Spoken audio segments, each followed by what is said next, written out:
Welcome back to the Football Tragics. It's me, Tony. I'm joined by Morty. Liverpool finally got a win. He's in a better mood this week, but Morty, mate, obviously good win. The Merseyside derby, 2-0 against your rivals. You made Pickford look like an idiot, which we'll talk a little bit later about.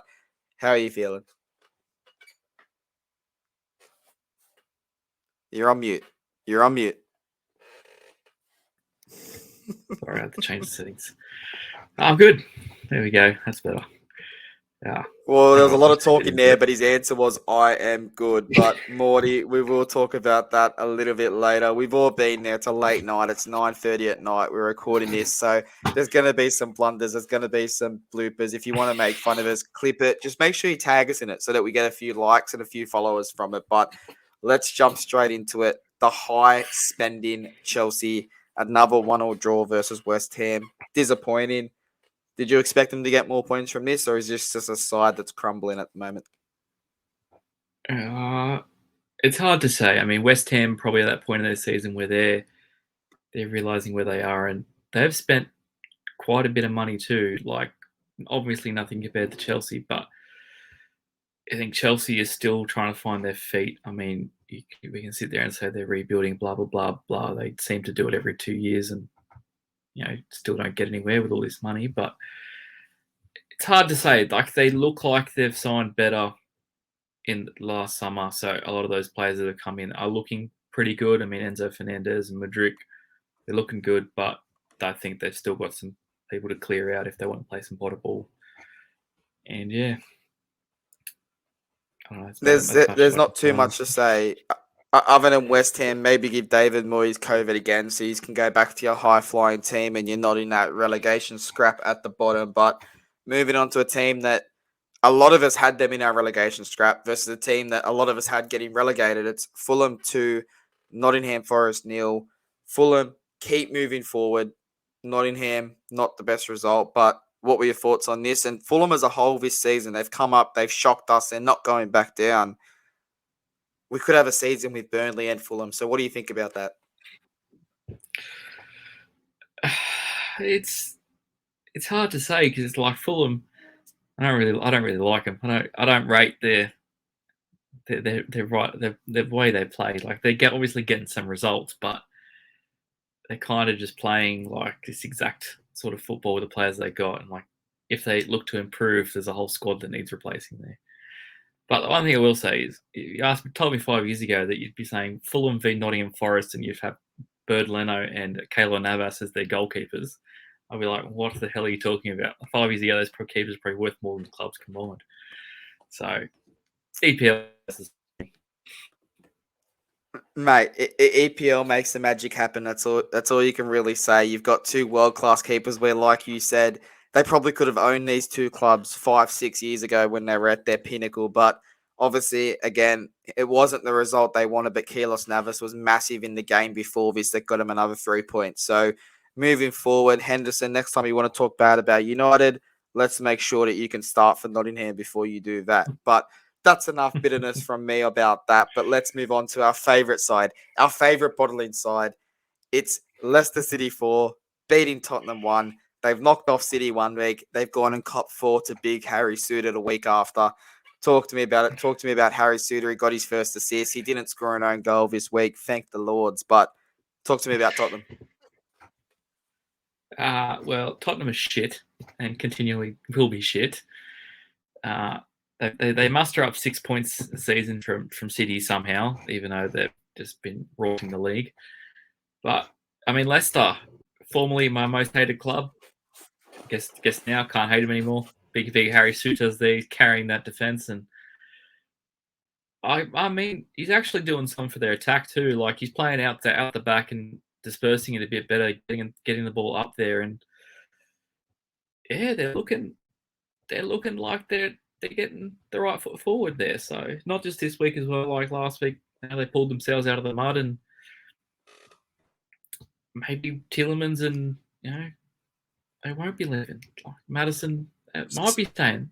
Rodgers might have a job still. So what you're saying is the vendetta against Rodgers is disappearing thanks to Harry Souttar. Now, Guys, I don't know if you listened to our last few episodes, but if Harry Suter can make him stop hating Brandon Rodgers, he's a fucking magician because this guy absolutely despises him. But good win for Leicester. Suter got the assist. Maybe they saw him score that own goal and they went, fuck yeah, let's put him a bit further up top. But for Tottenham, obviously a lot more worries. They've beaten City, cool. They've lost this game, puts them further behind that top four race. They're down 1-0 in the Champions League, obviously to AC Milan this morning. Another massive fuck up on their behalf. They should have gone there and destroyed them. But all in all, it's Tottenham. So we'll be happy, we'll smile, and we'll move on to the next game. That next game is their rivals. They're top of the league. It's Arsenal 1, Brentford 1. I've got a lot of respect for Brentford. The way they go out and they just somehow pull results against teams, it's magic. But the main talking point from this game, VAR. It's come up again. Should Brentford's goal have counted? Probably not. But I always like to say VAR will fuck you over, but over the course of a season, it will even up. And in this same game, it wasn't VAR, but a referee caught a foul. I don't know where it came from against the Brentford player. Brentford go and score. VAR's come down and said, you know what, if you hadn't blown your whistle, we would have awarded a goal for Brentford. So I think all in all, a fair result. But again, Arsenal first, they got knocked out by City. They've dropped points to Everton, or lost to Everton. They've dropped points to Brentford. They face City in the morning. They lose against City. They drop to second. Is this a little bump in the Premier League title race hurdle, or is this just that decline that we see every year with Arsenal? It's a rough take because they've been playing some good football, and I think some of the results haven't 100% reflected the way they've played in the games. I mean, not this one, but some of the other games previous, like they probably could have walked away on another day, finishing some of their chances. But again, VAR, another talking point. Obviously, this game, I think they kind of the calls kind of weighed themselves out to the fair result, but at the same time, we're sitting here talking about it again, and I don't know. I don't know how the EPL gets it so wrong, considering we just went through a World Cup and not one mention of it at all. Like nothing was detriment to any game. They played games thick and fast. They had people. It's a hard sell at the moment. If I think the boss of the VAR is actually he's pulled someone out for the Liverpool game and the City game. I think it was this week after that one. I think it was. He's called them all in for a meeting. It's just like, well, if you can't get it right, just stop trying to be different from the rest of the world. Go back to the basics. Ask, FIFA what they've done at the World Cup, or get something along the lines, and just go with that because we talk more about that than we do about some teams' performances every week. So it's a hard sell. So. Yeah, well, again, Yeah, 100%. We've been sitting here speaking about VAR for 2 minutes, and we spoke about Arsenal and Brentford for 1. So it's a perfect example. A team top of the ladder, top of the league, playing brilliant football, and we're sitting here talking about VAR. But I will make mention, obviously, that the World Cup did use the new offside technology. The Champions League, they're using this new technology. And obviously, I was speaking to one of the boys this morning from the United podcast. If you're a United fan, go across, give him a follow. But Tom was saying that offside for Mbappe this morning, it took all of 3 to 4 seconds to determine if he's offside. If that was the Premier League, we'd be sitting here for 10 to 15 minutes. So do you think the Premier League needs to adapt to what's happening in the Champions League, what happened at the World Cup? Well, I think that's what the problem has been. Like, you see how quickly they're trying to make these decisions, and last week there's a ref that forgot to draw a line. There's this week, obviously, they got more problems. Like, they're trying to be that. They've got plenty of money. Go and buy the tech. It surely can't be this difficult to work in. If not, they already paid 2 linesmen down there. Sack the box off, sack the VAR off, get it right, and come back to it. Like, it's just too. I'd rather sit here and talk about a ref not seeing something and the ref just have to have a presser after the game and just say, "Oh, this is what I saw." It's so difficult arguing this point now. It's kind of taking a bit of fun out. That's enough of that. Yeah, I mean, 100%. Obviously, there's a lot of money that does go into this kind of technology. Now, I was listening to a podcast on the Bournemouth side, and Patrick Yazbek, who's moving to Viking FC in Norway, he was saying in the A-League alone, each game VAR is at the stadium. It's costing almost $100,000. So let's throw that into the Premier League. They're probably paying almost $1 million a season to have goal line. A game to have goal line technology, VAR, cameras, people working. Like you said, if they're going to spend that much money, get it right, lads, or fucking scrap the technology. And I can put up with a referee screwing me over. But VAR, that just pisses me off. So we're moving on. It's Crystal Palace. It's Brighton. It's 1-1. The old-fashioned Potter ball getting done by Vieira ball with a 1-1 draw. Again, an even contest. No team, for me, looked like they were going to pull away. There was chances, yes. Brighton had a few chances. But for me, a 1-1 draw is probably fair. What was your thoughts on this game? Another fair result. I mean, it wasn't a very interesting game. They're kind of just going, tit for tat. They weren't really going after each other. They were just there to, I don't know, make friends or something, because it was just a bit dull. But I mean, it's kind of a bad result for Brighton in the end. I mean, this was their chance to really knuckle down into that top six, and meanwhile, we're falling back now, and we'll get onto it. But there are teams now coming back up with games in hand that are going to push Brighton back to that 7th, 8th, 9th, and they're back to square one without a manager and without a team. I think much needed 3 points they should have achieved here. Yeah, 100%. Obviously, for Brighton, they sit on 35 points, now 4 points back from Tottenham, 2 games in hand, but they could have been a lot closer. Liverpool, they're only 3 points behind them, sitting in 9th position, but again, they're on even games. So they do open the door now for Liverpool when they do meet. Well, I don't know, they do beat you a fair bit when you do play each other, but when they do have we're done games for the where season. Liverpool, you're done for the season. We We'll don't have to pray play the them. Lord We if don't you're a have to play them Liverpool again. fan. You're done for the season. But it does, like you said, open up that possibility that they drop out of Europa, Conference, all that altogether. But a team that might drop out of the Premiership, it's Southampton 1, Wolves 2. Wolves did have a red card. They did come back from behind. You did have them in relegation. You love ripping into Givo. Talk to me about the shithouse that you want to talk about Southampton, and then talk to me about Wolves. You all laughed. I had them dead last, and they're sitting dead last with no hope of getting above. And Wolves, Wolves they play ugly ball. There's no other way of putting it out there. They just play ugly ball, and they make it work. They've come back behind, man down. Everything's against them, and they've just somehow managed to do it. It's just another nail in the coffin for Southampton. Like, you go back to that dressing room, you look at it. What are we up to? Match week 23. More than halfway through the season. There's not enough points left for them, Southampton, to go, oh yeah, if we just win a few here, we could get on the right path and do something. They're looking at it going, we need a draw, we need something, we need to start hoping other teams drop points, because they're right down there. They're right up amongst it. Come on, mate. They're only 4 points off the drop, and if I'm looking at that bottom half, I'd prefer Everton, Bournemouth, and Leeds to go down over Southampton. So you might be happy with Everton, but if you get Everton, I get Leeds, which means Southampton or Bournemouth have to survive. So take your pick. Which one do you want, Southampton or Bournemouth going down? But it's not about who we want them to. It's just on form. Southampton are just thing. I mean, Everton picked up points against, who was it, City last week? No, not City. Arsenal. Yeah, sorry. Let's go back a few seasons there. But they're doing something. So it's just, I don't know. Southampton will be hilarious, because it's probably Liverpool's downfall currently too. We can't get any juniors to come through. That's where everyone was signed comes from. So we're a bit down in the dumps. Well, obviously, while we are on Southampton, they're looking at moving for Jesse Marsh. We saw what he did for Leeds in those couple of weeks he didn't come in.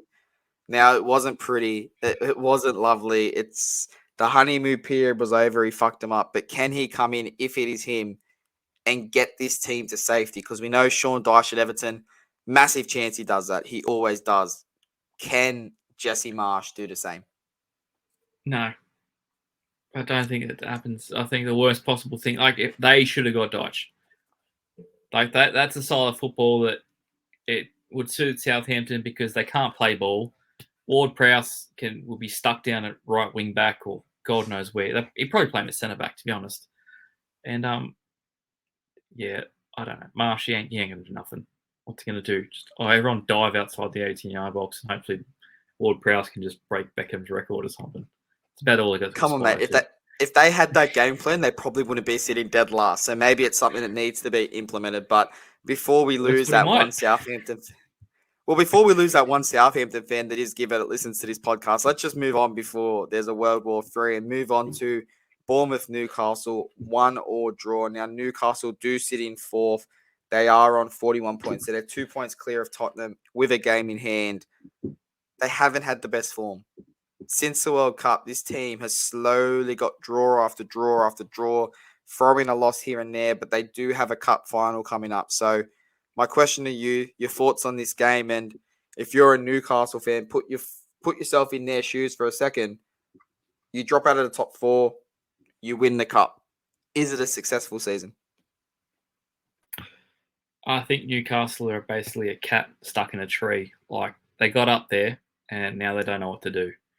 Because they've supposedly got teams coming up against them that everyone's looking at Newcastle going, oh, yeah, they'll be tough opposition. And then Newcastle roll out and they're off to either going behind or sitting back 20 metres in their 18-yard box and just hoping for the best. I mean, they got one of the best defences in the league, and well, no doubt, because there's about 6 players behind them, and no one even gets a shot off because there's no one going through.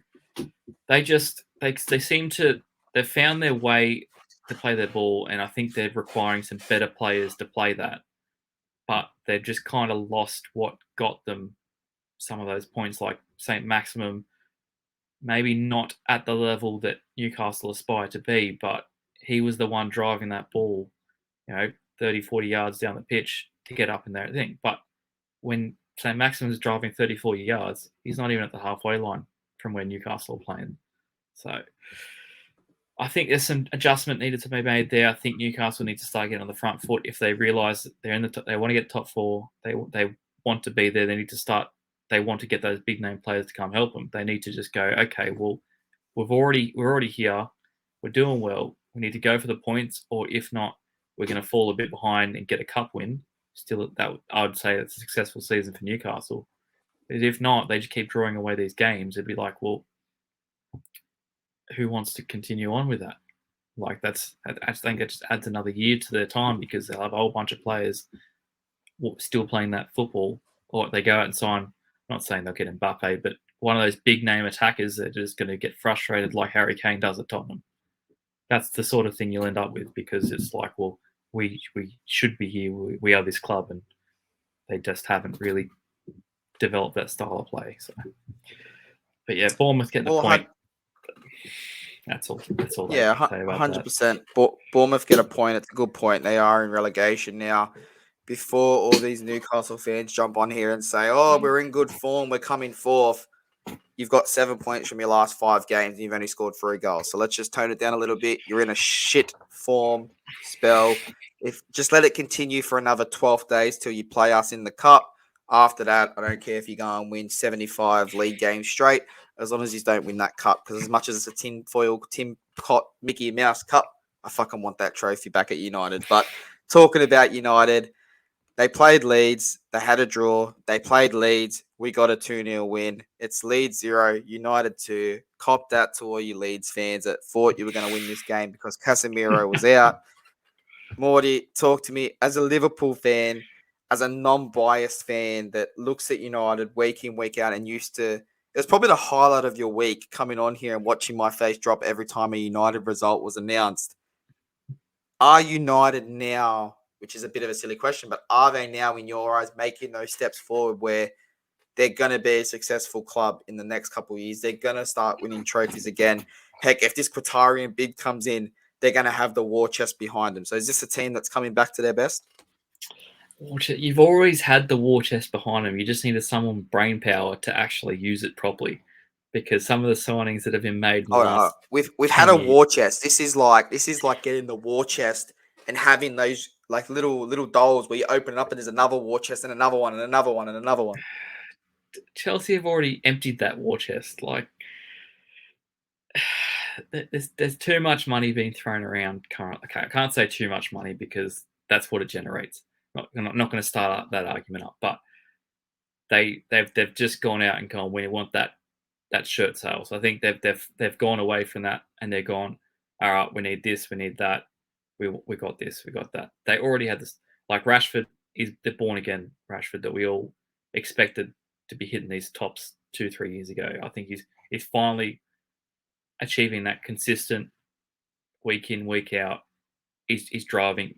There's weeks where he's not on the score sheet, not assisting, but you can't say he's had a bad game. And I mean, as much as he's a United player, it's good to see a player of him, just the way who he is doing well again, because that's what he deserves. He deserves to have that heights because he is a great player, and he I think he's probably one of the ones that can lead United to that next level and get back up amongst the okay, United could win it again or not, this sort of thing. I think they've kind of just fallen to the oh yeah, we've got this, we've got Pogba on the back of my shirt, or got Cavani or Ronaldo and all these other players. They're not saying they're bad players, but they're just kind of the dressing room is back where it needs to be.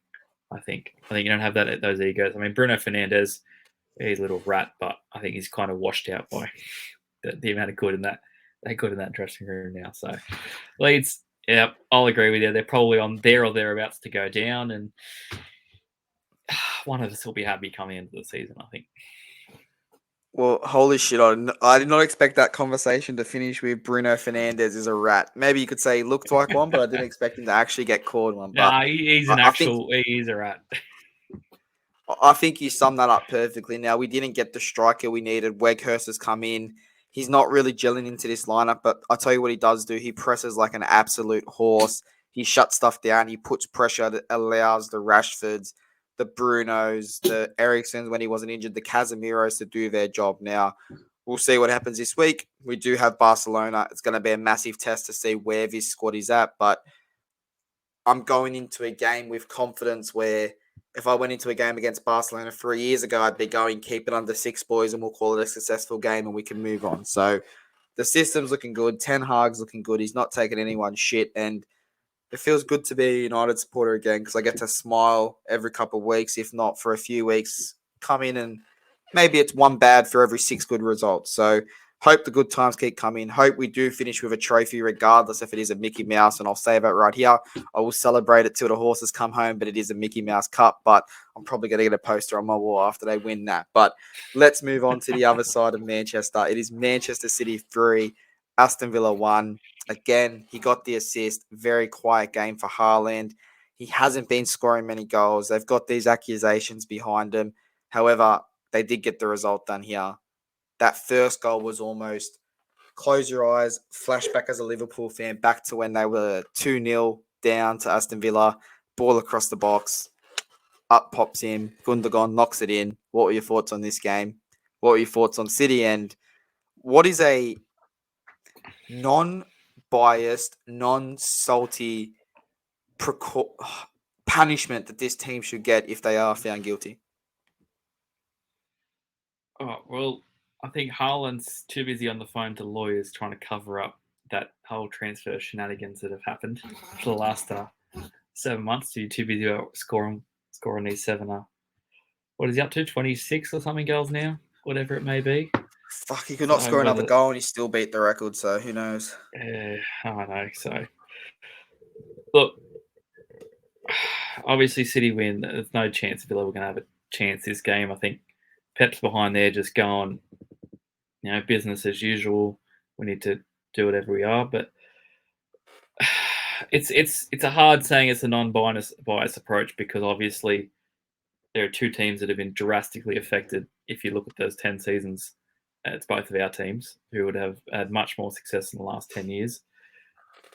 But in saying that, if all of this does come out, I don't want to be retrospectively awarded these titles or whatever it may be. I think the right thing to do is strip City of all the trophies or all the silverware they've won. Just go null and void that season. Just blank it out on the trophies. Just go whatever, because I think it just becomes worse to then just give it to second, because there are teams on the other end of the board who got relegated because of results as well. So what are you going to do? Like, it doesn't work like that. Just if they are found guilty, scratch your name off the trophy. You just have to go, okay, well, and if the Prem want to sit there and say, "Oh, we can't have that," well, then don't let this happen. If it's found to be true, like there surely should be stuff in there that it can't take 10 years for this to come out, basically. So, and yeah, I mean, it's a hard sell because, I mean, there's been whispers of it for years and no one's really taken it seriously. And then all of a sudden they want to throw 100 charges out, and then apparently they've messed up some of them. It just seems like it's just a bit of, I don't know how to word this. Like, it's just kind of shocking, to be honest, because I mean, even the NRL got it quicker over here. I mean, I know it's a smaller thing. There's less money involved, and it's not as global, but it can't be that difficult to be just going, okay, where's the money coming from? Who's this? Who's that? What's this? Because there are teams that get done for other things much quicker and much more things. So whether it is actually that serious that they've had to wait these 10 years because they just know that they're going to be fighting up a war because they've done well for hiding it. So I don't know. I think just scratch your name off the trophies. I think, honestly, relegation is on the board because you can't say, oh, you make them sell their players or whatever it may be. I think the only way those players will get out of the club and reset the club is put him back to relegation, because KDB is not going to waste his last 2 years in his peak in Championship getting Man City back after they screwed him over. Haaland's not going to be playing in the Championship. And you look at their team, who is there? They don't have the Fernandinos, they don't have the companies, they don't have those players that will stay on. They've just got these big names now that are just going to go, all right, goodbye. And I think that's the reason they're not winning this. They're not top of the league currently too, because they've lost a bit of that in the dressing room. But who's to say? I mean, I think if they win in the morning, they are top of the league. So we'll see what happens. That now, crazy fact that I did learn today. I'm looking at it right now. I don't know if his name's Panic or whatever his lawyer's name is, but I'm going to give you two options here. You're going to tell me which one you would take. Now, if he gets the rate that he wants and he works a full 38-hour week, he'll earn as much as Kevin De Bruyne earns in a week. So do you want a lawyer representing you for that price? Or do you want Kevin De Bruyne representing you on the field? Because the lawyer's costing you about £10,000 an hour. Which one are you taking right now?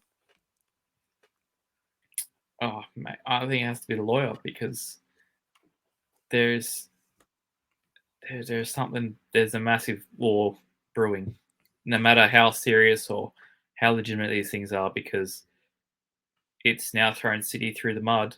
If anything else is clear, it just opens up a massive can of worms, because it's just like, well, I mean, we might be saying the same thing about Chelsea in 5 years, and if it doesn't get stopped, it's just going to get worse and worse, and you're going to end up with, well, basically what's happening in Serie A with Juventus, and it's just gotten completely out of hand, where Juventus might not be in existence for much longer.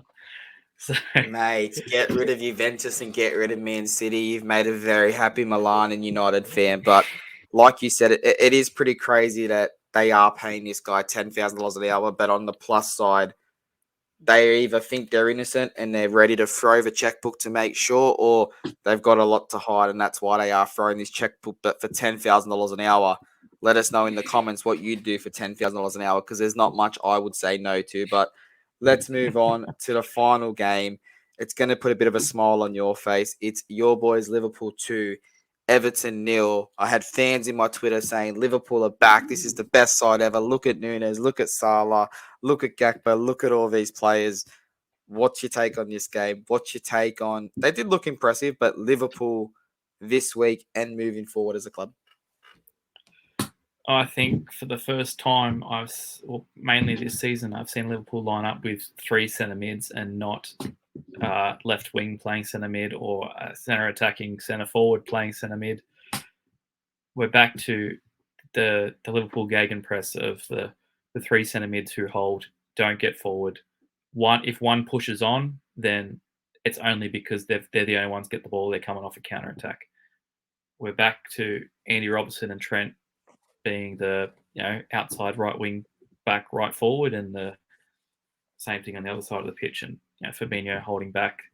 They just got it right in the fact that they knew their roles and they weren't trying to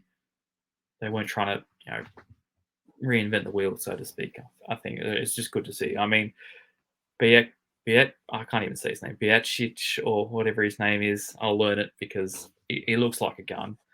Not going to say he's the next whatever, but he put in a great performance. I mean, he's only 6 or 7 games into his Liverpool career in top flight in the Prem, and it's just happy to see.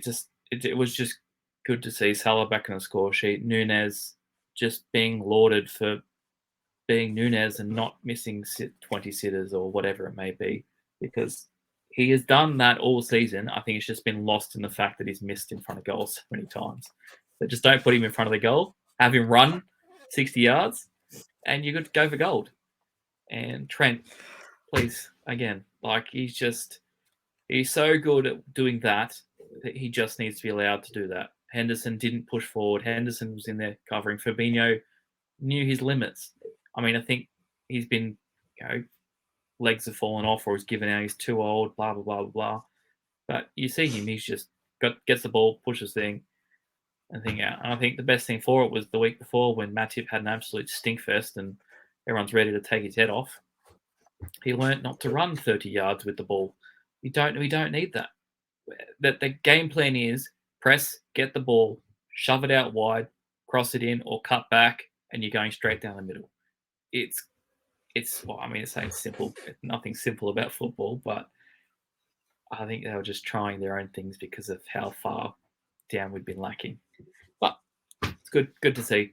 We still need midfielders, though. This is not a Band-Aid effect. We still need to sign. Well, I mean, again, fuck the little rat that's Pickford. So who really cares for that dinosaur arm little fucker? But he should have snapped his ACL. Robertson, just go at it. He returned the favour. Well, obviously, some breaking news that I just had sent from one of the boys that's in the United podcast. The Financial Times over in England have reported that the Iranian-American billionaire Jam Najavi is preparing to make a £3.1 billion bid to buy Tottenham Hotspur. Give me your thoughts on that, and then we'll wrap up the episode. Does he not realise it's 2 actual clubs for sale right now, not one that isn't for sale? I mean, it's going to be interesting. Don't they?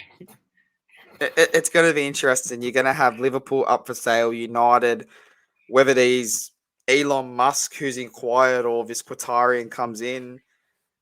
There's going to be a lot of money in the Premier League. So, I don't know. Well, what are your thoughts? Is the Premier League...